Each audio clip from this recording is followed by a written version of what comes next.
Comandante, lei voleva dire con quello che ha detto che gli ufficiali non erano all'altezza, da un lato quindi impreparati, non idonei, e dall'altro nel concreto non l'hanno nemmeno avvertito di quello che stava succedendo?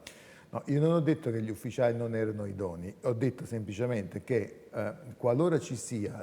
una richiesta sul mercato di persone che devono coprire delle posizioni, rispetto ad anni fa, nelle quali l'esperienza sicuramente maturata nel percorso formativo era di più, adesso l'esperienza, vista la necessità di personale sul mercato, è sostituita dalla procedura, quindi si deve abbassare un attimino l'asticella. Difatti c'è una procedura che si chiama il think aloud, ovvero pensare ad alta voce, dove ognuno esprime quelle che sono le proprie intenzioni e si dà il beninteso di quello che si sta facendo, proprio per evitare che l'interpretazione che dovrebbe essere data dall'esperienza e far capire quando si sta sviluppando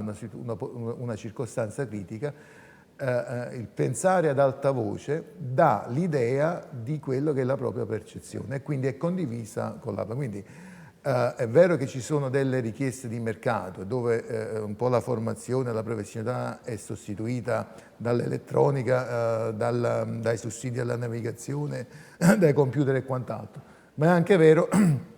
che è necessario, e questa l'industria, anche la stessa società, ha già implementato delle procedure che si chiamano, cioè think aloud e di bridge team management, ovvero di gestione del personale sul ponte di comando. Quindi non ho detto che non sono professionali, ma il tempo cambia e quindi le procedure vanno adattate alle nuove esigenze del mercato. Ammetto che sono salito sul ponte di comando 3-4 minuti prima, che poi si è verificato, o 5, non ricordo esattamente. In questo momento non vorrei dire delle cose che non rispondono alla realtà, ma comunque 5-6 minuti prima ero sul ponte di comando. Quindi nell'accostata, lo sviluppo di una circostanza critica, nel momento in cui il comandante è sul ponte per intrattenere, purtroppo ci sono delle vicende che vanno capite e snocciolate a monte. Cioè io non ero lì per fare il passaggio ravvicinato perché l'ufficiale è in grado di farlo. Diversamente, se andare sul ponte di comando, la presenza del comandante sul ponte di comando mallevava chiunque, qualora fosse stata vera questa regola, io sarei stato più felice perché era chiaro che entrando sul ponte di comando tutti andavano via e quindi io facevo, diciamo, più attenzione a quello che stava succedendo. Con 2 primi ufficiali sul ponte di comando, un terzo ufficiale e un marinaio, è chiaro che se si sviluppa una circostanza di vicinanza nella quale ci troviamo con la nave per motivi che saranno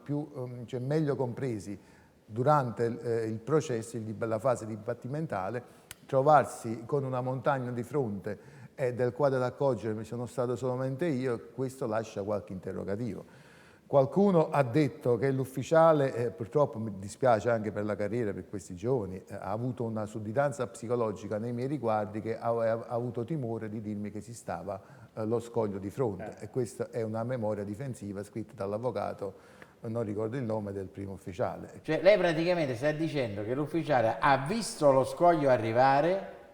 e per timore, diciamo, quasi di dire ma posso mai ammettere una cosa del genere nei confronti del comandante, non l'ha detto. Questo è quello che hanno messo anche per iscritto nella memoria difensiva l'avvocato, che adesso mi sfugge il nome, nel quale dice che Ambrosio era in sudditanza psicologica verso di me e pertanto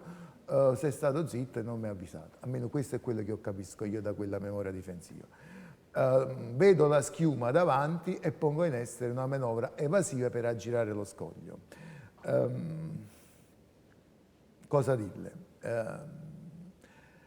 In aula sta venendo fuori, man mano stanno venendo fuori le ragioni, no,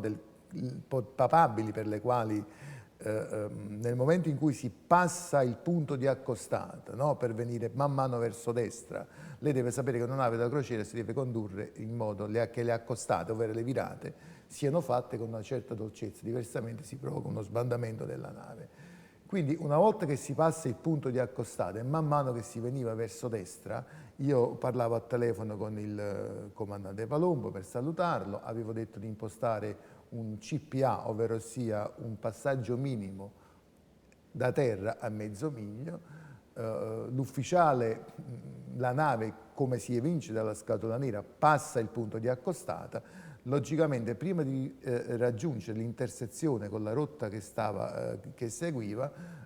mi dice stiamo andando per 2,90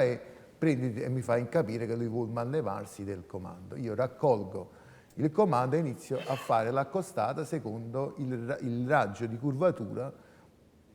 impostato più o meno, no? Ci do i numeri al marinaio e la nave man mano se ne va su una rotta parallela, ma ovviamente più vicina alla terra.